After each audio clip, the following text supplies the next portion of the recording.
Hey everybody, this is the Sliders Review, and I'm here today to talk to you about how I think The Smashing Machine will be The Rock's greatest movie performance ever. So if you've ever heard any of my Rock videos, you know one thing is consistent, is that I believe The Rock simply just can't act. I've been saying that for the longest time. Even back when I used to be a fan of his, I would still say the man can't act. And then when I stopped being a fan of his, I really said he can't act because it's the simple fact. In the last couple of movies the man has starred in, he just acted like himself, The Rock. And he hasn't really tried to challenge himself in a very long time. Not since when he first started acting. And I said this long time ago when I made a video on The Smashing Machine. He's gonna be playing Mark Kerr, a real life UFC Puerto Rican man.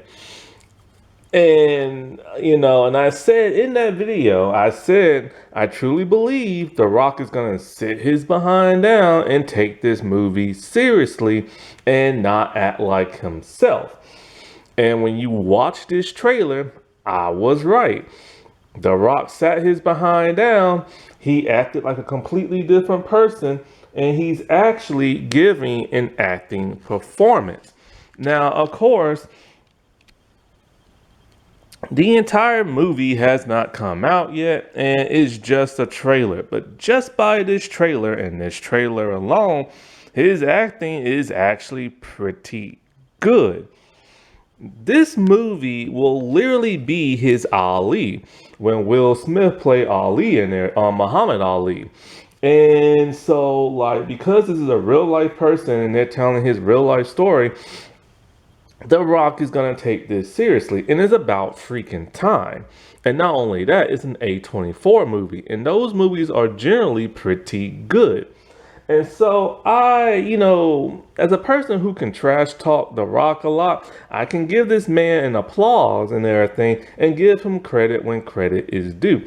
That he's actually finally taking something seriously again. And the whole ego trip has kind of left the building for a while. I still have my gripes with him and everything, but I do appreciate the fact that he's taking this very seriously. And when you actually look at his performance, he's actually giving a performance. Now, yes, I'm still irritated by the fact that The Rock is half black, half Samoan, and he's playing a Puerto Rican man and a very famous one from UFC Octagon and everything. It's like, could they literally not find a Puerto Rican actor? That's like making a Muhammad Ali movie and casting I don't know, like a white or Asian man in a role. You know what I'm saying? It's just odd and everything. But whatever. And plus, he's producing it, so he's gonna star in it. And so, yeah.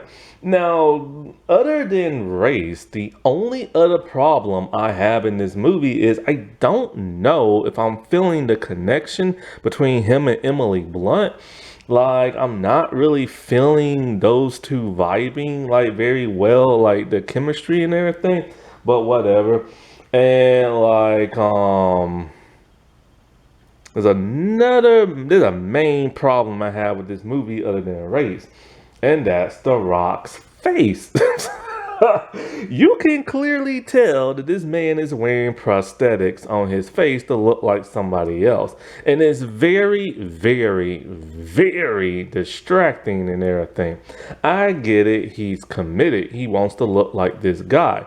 But his prosthetic, whoever did it, looks as bad as it did back in Back to the Future 2, when you can clearly tell that these were people wearing masks on their face. And that's how The Rock looked. It looks like he's wearing a mask over his face, and it looks very bloated, and it just looks like he took one too many hits to the face and everything. And it's just odd and distracting and stuff. I mean, they made Colin Farrell look like a completely almost different person when they made him into the Penguin. I'm just like, they couldn't do that here. Like, seriously, man. Like, they should have did something better with these prosthetics. I mean, when Will Smith played Muhammad Ali, he just had his regular face and everything. Because if he would have worn prosthetics, it would have looked distracting. And it just looks very, very, very distracting in this movie to where all I can do is stare at his face and be all like, man, you look like Mickey Rourke and everything. But I do applaud The Rock for actually taking this seriously, not having an ego trip, not making this about him, not making this look like him and stuff like that.